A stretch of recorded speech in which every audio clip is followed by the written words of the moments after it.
साथियों, कैसे हो आप लोग। उम्मीद करते हैं कि आप लोग अच्छे होंगे और बोर्ड एग्ज़ाम की तैयारी कर रहे होंगे। तो बोर्ड एग्ज़ाम की तैयारी में अब ज़्यादा टाइम नहीं बचा है, तो आप लोग स्मार्ट स्टडी करिएगा। इसीलिए आज हिंदी का मोस्ट इम्पोर्टेंट 70 ऑब्जेक्टिव देखने वाला है, जो बहुत कम टाइम में आपको, और ये बोर्ड एग्ज़ाम से रिलेटेड है। तो उम्मीद करते हैं आप लोग इस क्लास को पूरा अच्छा से करिएगा, इससे बाहर नहीं आएगा। तो आइए पहला नंबर क्वेश्चन देखते हैं। पहला नंबर क्वेश्चन क्या है, भारतीय सिपाहियों को किसके साथ संघर्ष हुआ था। भारतीय सिपाहियों के किसके साथ संघर्ष हुआ था। आपका option number D right answer हो जाएगा। जर्मनी के साथ भारतीय सिपाहियों के संघर्ष हुआ था। दूसरा नंबर क्वेश्चन देखते हैं। सिख राइफल्स में जमादार लहना सिंह का नंबर क्या था। तो सिख राइफल्स में जमादार लहना सिंह का नंबर 77 था। आपका option number B right answer हो जाएगा। तीसरा नंबर अगला क्वेश्चन देखते हैं। चंद्रधर शर्मा गुलेरी का जन्म कब हुआ था। तो चंद्रधर शर्मा गुलेरी का जन्म कब हुआ था। 7 जुलाई 1883 ईस्वी में चंद्रधर शर्मा गुलेरी का जन्म हुआ था। चौथा नंबर क्वेश्चन देखते हैं। चंद्रधर शर्मा गुलेरी का निधन कब हुआ था। तो चंद्रधर शर्मा गुलेरी का निधन कब हुआ था, आप लोग कमेंट में बताइएगा। 12 सितंबर 1922 में। Option number B right answer हो जाएगा। 55 नंबर क्वेश्चन क्या कहता है, चंद्रधर शर्मा गुलेरी का जन्म कहाँ हुआ था। चंद्रधर शर्मा गुलेरी का जन्म कहाँ हुआ था। चंद्रधर शर्मा गुलेरी का जन्म हुआ था जयपुर राजस्थान में। Option number C right answer हो जाएगा, जयपुर राजस्थान में। छठा नंबर क्वेश्चन है, गुलेरी जी ने किन पत्रिका किया था। गुलेरी जी ने किन पत्रिका का संपादन किया था। ये सॉरी यहाँ पे किया था होगा, तो इसके लिए टाइपिंग में मिस्टेक हो गया, इसके लिए सॉरी। तो इसका राइट आंसर हो जाएगा, ये आंसर राइट आंसर हो जाएगा। Option number A right answer हो जाएगा। समालोचक काशीनगर प्राचीनता पत्रिका। सातवां नंबर क्वेश्चन है, किस पाठ की यह उक्ति आई है, मृत्यु के कुछ समय पहले स्मृति बहुत साफ दिखाई देती है। यह किस पाठ में आया है कि मृत्यु से पहले स्मृति बहुत साफ दिखाई देती है। तो यह आया है उसने कहा था में। ऑप्शन नंबर ए आपका राइट आंसर हो जाएगा, उसने कहा था। अगला नंबर क्वेश्चन क्या कर रहा है, उसने कहा था कहानी के नायक कौन है। तो उसने कहा था कहानी के नायक, option number A right answer हो जाएगा, लहना सिंह। तो लहना सिंह इसका राइट आंसर हो जाएगा। अगला क्वेश्चन है, उसने कहा था किस प्रकार की कहानी है। तो उसने कहा था कर्म प्रधान की कहानी है। Option number B right answer हो जाएगा। क्वेश्चन नंबर 10 है, उसने कहा था कहानी में किस शहर का चित्रण किया गया है। तो उसने कहा था कहानी में अमृत शहर का चित्रण किया गया है। Option number A right answer हो जाएगा। अगला नंबर क्वेश्चन है, लहना सिंह के गांव का क्या नाम था। तो लहना सिंह के गांव का नाम था मांझी नाम था। Option number B right answer हो जाएगा। ऑप्शन नंबर बी हो जाएगा राइट आंसर। अगला नंबर क्वेश्चन कह रहा है, लहना सिंह किस पद पर था। तो लहना सिंह जमादार के पद पर था। 12 का option number C right answer हो जाएगा। 13 नंबर क्वेश्चन क्या कह रहा है, संयोगिता स्वयंवर रचना है। तो ये संयोगिता स्वयंवर बालकृष्ण भट्ट की रचना है। Option number A right answer हो जाएगा। बालकृष्ण भट्ट ने एंट्रेंस की परीक्षा कब उत्तीर्ण हुए। ये हुए थे 1867 ईस्वी में। Option number A right answer हो जाएगा। अगला नंबर क्वेश्चन है, इनमें से कौन सा उपन्यास भट्ट जी द्वारा रचित है। तो इनमें कौन सा, ये हो जाएगा आपका ऑप्शन नंबर सी नूतन ब्रह्मचारी। अगला नंबर क्वेश्चन है, भट्ट जी ने किस हिंदी प्रदीप का संचलन किया था। किस वर्ष में हिंदी प्रदीप का संचलन किया था। ये 33 वर्ष में हो जाएगा। Option number C right answer हो जाएगा। तो अगला नंबर क्वेश्चन है, बातचीत के जरिए भाव बनकर क्या बाहर निकल पड़ता है। तो बातचीत के जरिए भाव बनकर मवाद या धुआं निकल पड़ता है। Option number C right answer हो जाएगा। अगला क्वेश्चन है, बात करने का हुनर किसके पास है। बात करने का हुनर यूरोप के पास है। Option number C right answer हो जाएगा। अगला नंबर क्वेश्चन है, रॉबिन्सन क्रूसो ने 16 वर्ष के उपरांत किसके मुख से एक बात सुनी थी। किसके मुख से एक बात सुनी थी। ये हो जाएगा फैराइडे के। Option number A right answer हो जाएगा।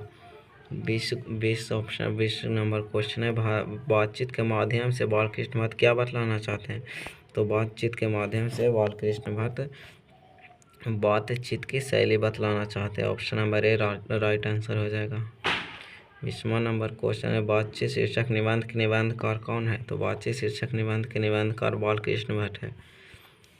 22 नंबर क्वेश्चन क्या कर रहा है, बातचीत के साहित्य की कौन सी विधा है? तो बातचीत साहित्य की निबंध विधा है। Option number A right answer हो जाएगा।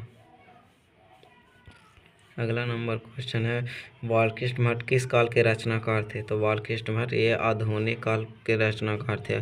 और युग पूछेगा तो भरातेंदु युग हो जाएगा। युग पूछेगा तो भरातेंदु युग हो जाएगा। 24 नंबर क्वेश्चन कर रहा है, निबंध लेखक के दृष्टि में भरातेंदु युग कैसा है? तो ये option number A right answer हो जाएगा। ये उर्वरक है, उर्वरक यहाँ पे राइट आंसर हो जाएगा। 25 नंबर क्वेश्चन कर रहा है, बोलने से ही मनुष्य के रूप का साक्षात्कार होता है, किसने कहा? तो ऐसा बेन जॉन्सन ने कहा था।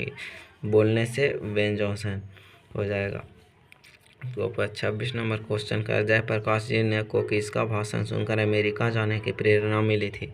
तो ये किसका होगा? स्वामी सत्यादेव का हो जाएगा। Option number B right answer. अगला नंबर क्वेश्चन कर रहा है, फ्री प्रेस के मालिक कौन थे? तो फ्री प्रेस के मालिक थे Sadanand ji. Option number C right answer हो जाएगा। अगला नंबर क्वेश्चन देखते हैं, ब्रेन ऑफ बॉम्बे किसे कहा जाता है? तो ब्रेन ऑफ बॉम्बे उमा शंकर दीक्षित को कहा जाता है brain of Bombay. Option number A right answer हो जाएगा। अगला नंबर क्वेश्चन है, जयप्रकाश नारायण ने ISC की परीक्षा कहाँ से पास की थी? तो ये हो जाएगा option number D right answer, Bihar Vidyapeeth से किया था।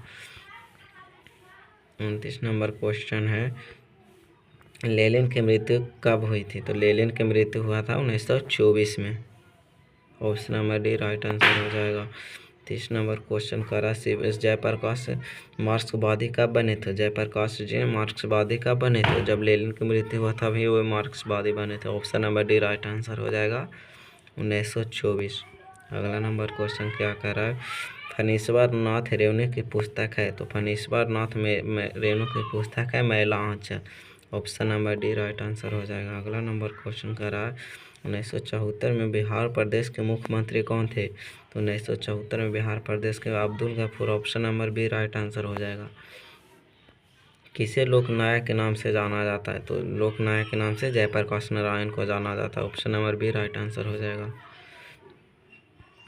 अगला नंबर क्वेश्चन कर रहा है, जयप्रकाश नारायण का जन्म कब हुआ था? तो जयप्रकाश नारायण का जन्म हुआ था 11 अक्टूबर 1902 ईस्वी को। Option number A right answer हो जाएगा। अगला नंबर क्वेश्चन है, जयप्रकाश नारायण की पत्नी का नाम क्या था? तो जयप्रकाश नारायण की पत्नी का नाम था Prabhavati Devi. Option number C right answer हो जाएगा। अगला नंबर क्वेश्चन का है, रिकंस्ट्रक्शन ऑफ इंडिया पॉलिटिक्स किसकी रचना है? तो ये जयप्रकाश नारायण का रचना है। Option number D right answer हो जाएगा। अगला नंबर क्वेश्चन कर रहा है, प्रजा सोशलिस्ट पार्टी का गठन कब हुआ था? तो प्रजा सोशलिस्ट पार्टी का गठन 1952 ईस्वी में हुआ था। Option number B right answer हो जाएगा। अगला नंबर क्वेश्चन क्या कह रहा है, स्त्री गुण वाले पुरुषों को क्या कहा जाता है? ये स्त्रैण होगा, ये गलती है, यहाँ पर ये गलती टाइपिंग हुई है, स्त्रैण होगा। स्त्रैण आपका राइट आंसर हो जाएगा। अगला आगे बढ़ते हैं, बुद्ध और महावीर ने स्त्रियों को कौन सा अधिकार दिया था? तो ये भिक्षुणी होने का अधिकार दिया था। Option number B right answer हो जाएगा। अगला नंबर क्वेश्चन कह रहा है, स्त्रियों को भिक्षुणी होने का बनने का अधिकार किसने छीन लिया था? तो ये दिगंबर ने छीन लिया था भिक्षुणी होने का अधिकार। Option number A right answer हो जाएगा। अगला नंबर क्वेश्चन का, दिनकर जी का जन्म कहाँ हुआ था? तो दिनकर जी का जन्म हुआ था सिमरिया बेगूसराय बिहार में हुआ था। Option number A right answer हो जाएगा। अगला नंबर क्वेश्चन है, दिनकर का जन्म कब हुआ था? तो दिनकर का जन्म 1908 ईस्वी में हुआ था। अगला नंबर क्वेश्चन है, दिनकर का मृत्यु कब हुआ था? तो दिनकर का मृत्यु 1974 में हुआ था। Option number D right answer हो जाएगा। और ये सभ्यता का पहला सोपान क्या है? तो सभ्यता का पहला सोपान होगा कृषि का विकास। Option number B right answer. ये सब ऐसा क्वेश्चन है जो बिहार बोर्ड एग्जाम में पूछे जाते हैं।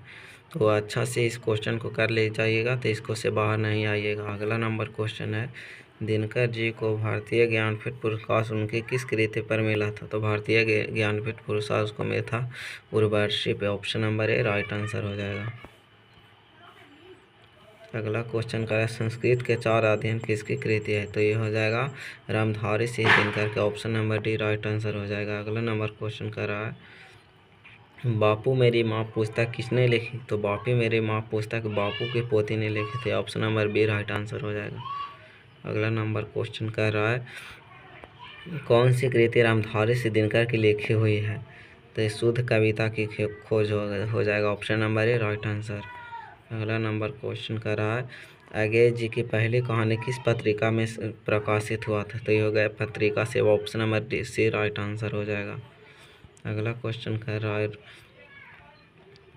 रोज कहानी कौन सा पात्र डॉक्टरी पेशे से जुड़ा है? तो रोज ये मालती का पति Maheshwar. Option number B right answer हो जाएगा, जो डॉक्टर पेशे से जुड़ा हुआ था।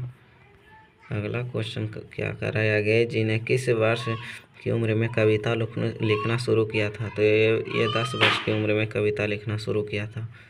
Option number A right answer हो जाएगा।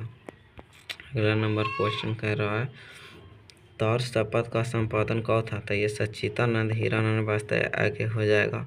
Option number D right answer. अगला नंबर क्वेश्चन कर रहा है, नदी के द्वीप किसकी रचना है? तो नदी के द्वीप ये हो जाएगा अगेय जी की रचना है, नदी के द्वीप। Option number B right answer हो जाएगा। बी राइट आंसर इसका हो जाएगा। अगला क्वेश्चन है, अगेय को ज्ञानपीठ पुरस्कार किस रचना पर प्राप्त हुआ था? अगेय को ज्ञानपीठ पुरस्कार किस रचना पर प्राप्त हुआ था? ये हुआ था कितनी नावों कितनी बार। ऑप्शन नंबर ए हो जाएगा राइट आंसर। अगला नंबर क्वेश्चन कर रहा है, अगेय का जन्म कहाँ हुआ था? तो अगेय का जन्म कब हुआ था? अगेय का जन्म कब हुआ था? अगेय का जन्म हुआ था 7 मार्च 1931 को हो जाएगा। Option number A right answer हो जाएगा, 7 मार्च 1931। अगला नंबर क्वेश्चन है, अगेय के पिता का नाम क्या था? तो अगेय के पिता का नाम था doctor Hiranand Shastri. Option number B right answer हो जाएगा। अगला नंबर क्वेश्चन है, उत्तर प्रियदर्शी नाटक के नाटककार कौन है? तो उत्तर प्रियदर्शी नाटक के नाटककार कौन है? तो जयशंकर उत्तर प्रिय आगे हो जाएगा। Option number A right answer, B right answer हो जाएगा इसका। अगला नंबर क्वेश्चन कर रहा है, शेखर एक जीवनी किस विधा की कृति है? तो शेखर एक जीवनी ये उपन्यास है। Option number C right answer हो जाएगा इसका। अगला नंबर क्वेश्चन कर रहा है, अगेय की माँ का नाम क्या था? तो अगेय के नाम था बेअंती देवी। अगला नंबर क्वेश्चन क्या कर रहा है, बालकृष्ण भट्ट का जन्म कहाँ हुआ था? कब हुआ था? ये होगा कब हुआ था? तो बालकृष्ण भट्ट का जन्म हुआ था 23 सितंबर 1844 में हो जाएगा। तो उम्मीद करते हैं आप लोगों का क्लास बहुत अच्छा लगा होगा। तो चैनल को आप लोग इस चैनल पर नए जुड़ते हैं तो चैनल को सब्सक्राइब कर लीजिएगा और बेल नोटिफिकेशन को ऑल कर दीजिएगा। और अगला चैप्टर लाएंगे 6 से 10 तक, उसको भी कर लीजिएगा। इसके लिए हमारे चैनल से जुड़ने के लिए थैंक यू।